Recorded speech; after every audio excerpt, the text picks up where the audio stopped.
But he ate the one donut to the next, to the next, to the next, and exactly. So that's all that in the play. I mean, wow, I didn't even think about that till you. So now I have to give him a little bit of grace. So I'm not giving him nothing. He ain't eating no sugar today. I understand it's your prefrontal cortex. Exactly. Is that what we're going to use from now on? I think so. We'll get shirts with PFC on it. I can't even say the word prefrontal cortex timeout. Go over there. Right, exactly. Well, they did a study, I don't even know how many years ago, which I found interesting because they said men who go into the army or the military, right, they're recruiting kids who are 18 years old, but their prefrontal cortex really can't make a logical, reasonable decision. That makes, you know what? That makes so much sense. So and they did a study, and so they did, guys that are 18 just graduating high school, and all of them said, yes, I'll go. Now, the same set, because they did the study, they waited till they were 25 and then asked them then, would you go into the military? None of them. Not one. Because they've had time to process and think about a lot of things before then. When you're 18, you're not even thinking. Well, no. You just... And again, you're not fully developed to make a real judgment decision or sound decision. Do they take that into account when they do crimes and certain things? No, but that's why a lot of people do things. Well, that's why. Especially with like ADHD. Remember I told you about like, I don't know if he really is, but I think he is, that Jameis Winston. He does that football player. He makes all these crazy decisions. I'm like, I swear I would put money on it that he's ADHD. And because that's part of your prefrontal cortex is deficient in that part of the brain. Like Noah. With some of your executive functioning stuff. So like Noah. You ain't got... You're so funny. Noah's our oldest son. I'm gonna mention him by name too. I don't care. You can call him by name. But in all seriousness, though, it makes it easier as a parent if you do understand the way the science behind the brain, like how that works, because maybe you'll be a little more patient when you're looking at them and you're understanding that they're making, maybe not the best decision, or they're not cleaning their room, they're not doing their chores, they're talking back, they're doing these things because of that. But I mean, you don't want to attribute all of that to that. There's a balance. Yeah, there's definitely a balance. I up until you said this, I never even thought about this as an issue. I just thought they were just acting out and just being, boys. Being kids. Whatever. Right. No, it is part of their brain development. It totally is. And they also say that kids, they're pre-wired or hardwired for two things.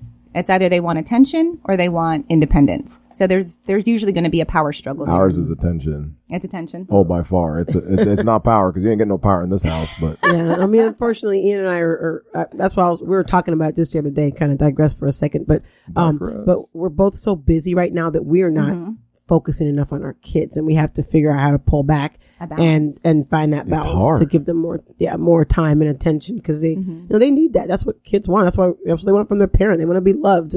Yeah, and this week I took out like an hour this week and watched TV with the young one before we went to bed. Oh, that's so nice. And the thing is, I even told my seminary professor, I was like, listen, I know my homework's due, but I'll skip that to hang out with my son, and then I'm staying up late doing homework, or like now the homework's due tonight, so after you leave I'll be finishing up the homework, you know what I mean? But there's really other than that, there's no good way to balance it. You got to hang out. I think you got to spend time with the kids, but it's no matter what comes on in life, you got to spend that time with the kids, because that's the only time you have. I mean, it's limited, right? They're only going to be kids for so long, right? And everything that we tell our kids becomes their inner voice. So I never thought about that. It's very important that we're conscientious. That's why I say things to you sometimes. You get very upset with me, but I do. But because I try to, no one's perfect, but when you do see it, I try to address it when you say certain things, because it does bother them, and they've said it bothers them. So I know it's affecting them. Yeah. Maybe I should start listening to you. Maybe. every now and again. We'll see. Every now and again. Please go to my website. Oh, yeah. Hey, push it, man. But one of the things I did want to talk to you about was losing like your self-identity when you become a mom and a wife. Like, can you talk a little bit about that? Because for me, that's been a major thing. And now to be where I am, I've had to make a lot of changes over time, but it mainly was because having a Caribbean mother who did everything. I mean, my dad, he made breakfast, but she did everything else. And so I thought as a wife, my job is to say yes and to do everything. And in turn, when I did that, we've been married for almost 17. This will be 17 years this year. 17? Are you sure? Yes. And I spent 13 of those years doing everything for Ian and the kids. if Ian wanted to do this, okay, Ian, you know, doesn't matter how it affected me or what I had to sacrifice for it. It's what Ian wanted to do. So that's what we should do. And because that's what I saw my mother do. She never told me these things, but I watched her as an adult, as a child, watched her doing these things and running the household. I mean, my mom was she was a nurse in England, but when we moved to America, she didn't want to go back to school because, you know, she had me. So she became a CNA. And she would do like a 7 to 11, 11 to 7. Like she would do back-to-back shifts for back-to-back days. Sure. And she, you know, worked so hard, and then she would still come home and she would have food on we only ate out every once in a blue moon. There was food always cooked. Right. Only on Fridays they'd get McDonald's. You know, if I had to be somewhere, I was taken there. I didn't do a lot of stuff when I was a kid, but she did all of those things. And I tried to do all of that, and I about imploded as a person. It didn't work. No, it didn't work at all. And I had to finally step back and be like, I don't care about anybody anymore. It's Natalie's show. And this is my life, and I'm going to do what I got to do for me. But that took a long time and a lot of torturousness, I guess, torturing of myself. A lot of trial and error. Yeah, in the name of, I have to be a good wife and mother. This is what I'm supposed to do. So can you talk a little bit about that? You know, give you a little long story around that. That was a long introduction, by the way. That's okay. No, that was great. I'm giving an example for her to start with. That's why. It's really good insight, right? Giving you a hard time. So kind of going back to what you were saying, you saw your mom doing these things, which she sounds like an amazing woman. But what you were doing, like what we said earlier, you're taking the blueprint of how she lived her life. You're taking the blueprint of how she lived her life, right? And using that as how you should be and how Natalie should be. So essentially you started playing a role in your own life. You weren't true to who you were. And I also did the same thing. So I had my daughter early. I totally was not ready to become a mom. And then I got married early because I got pregnant because, right, that's what we're supposed to do. Right. You know, at least that's what I thought. Right. And so in doing that, then I became someone's wife and I became someone's mother. And then who was I? I completely lost my sense of self. And so it took years. It was not something that happened for me overnight. And then I went through years of counseling, therapy for myself, with my husband, marriage counseling, you know, to try to get this right. And so a lot of it has to do with our mindset. So you said you've already come to that heightened awareness that this is Natalie's world. This is my life. Just because that worked for your mother in that time in that society doesn't mean that that's right for you right now. Right. So, but you have to find a balance. So if whatever time Ian, wants or expects out of you, what your children expect out of you and what you expect out of you, we can't always be a people pleaser. Right. And you can't give from your tank if it's empty. So there needs to be time for yourself.